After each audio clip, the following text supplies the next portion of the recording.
Good afternoon. My name is Debra V. Wilson.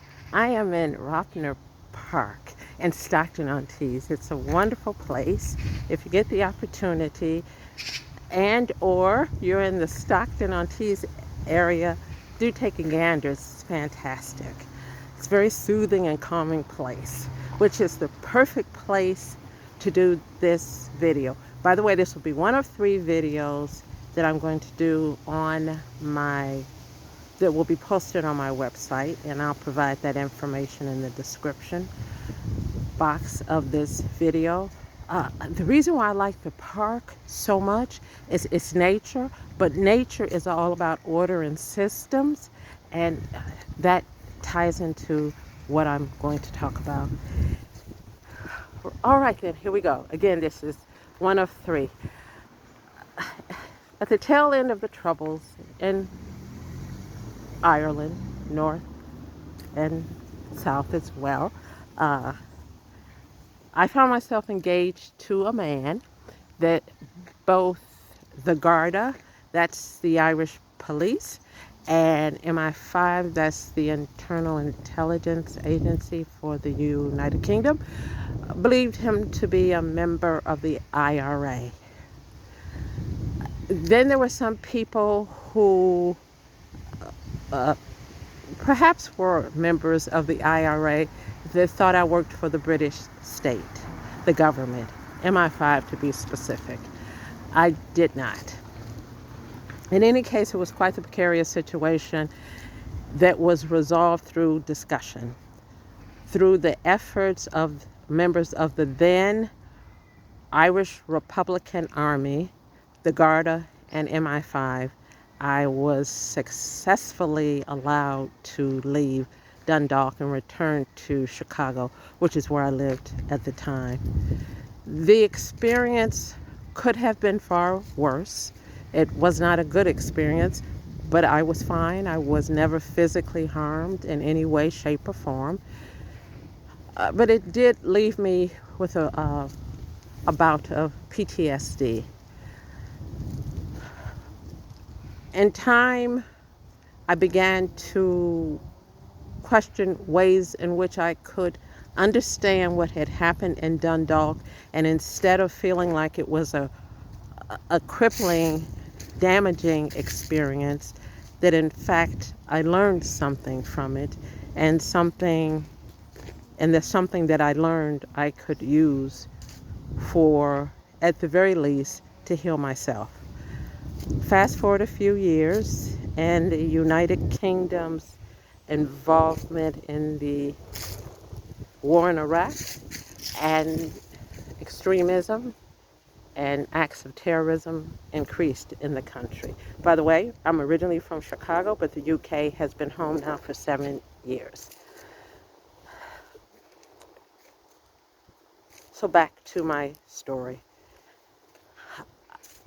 I decided what I would do with the experience, because I did live in a community that was believed to have been populated with then IRA members. And I did, again, find myself in quite the precarious situation, which I saw, and I had the opportunity to see groups of people that didn't necessarily get along with each other. They did cooperate to come up with a solution so I could safely leave and return to what was then home, Chicago. So with the increase in acts of terrorism and expressions of extremism in the United Kingdom, I decided to do something with that. I began traveling back and forth between Chicago and London for 3 to 4 times a year. I started researching to garner a better understanding of what the state meant by extremism and how that extremism was manifesting itself, and how acts of terrorism were being expressed and carried out by some. With the impetus of my newfound interest, Being I was a survivor of the Troubles, I began interviewing people who espoused political beliefs that were adversarial and direct opposition to the well-being of the United Kingdom. I interviewed people in the general public who belonged to minority groups who were, although themselves not involved in any radical or extreme activity, were viewed as suspicious simply because they belonged to a particular ethnic group or were of a particular faith or thought to be of a particular faith. So again, I interviewed the general public. I interviewed some people who had weaponized an identity, and I interviewed some people who were foreign nationals working with their embassies based in London, and who they too were trying to understand what was happening. I'd fly into the UK 3 to 4 times a year. I'd interview people, then write a paper up about a particular topic around the subject matter and submit it to the UK government. I initially submitted it to the Home Secretary. When I arrived in the UK, after submitting the paper via email to the Home Secretary, I was interviewed by a gentleman that didn't look like a regular immigration officer. That's because he wasn't. He was an SO-15 officer, a counterterrorism police officer, and I was questioned about what I was doing and why I was doing it. That questioning went on for the extent of my work, although the nature of the engagement with the state changed. And more about that in the next 2 videos. Also, I was questioned by people that I'm pretty sure were MI5, but they never identified themselves as MI5. But given where they interviewed me, that they had proximity and access, they were in proximity and access to certain parts of the airport. They weren't civilians, whoever they were. And it wasn't counterterrorism police because I'd already been interviewed by counterterrorism police. The resources I used to do my research, the general public, books, newspaper articles, utterances from the state, all of that I used as the launching pad for doing my work.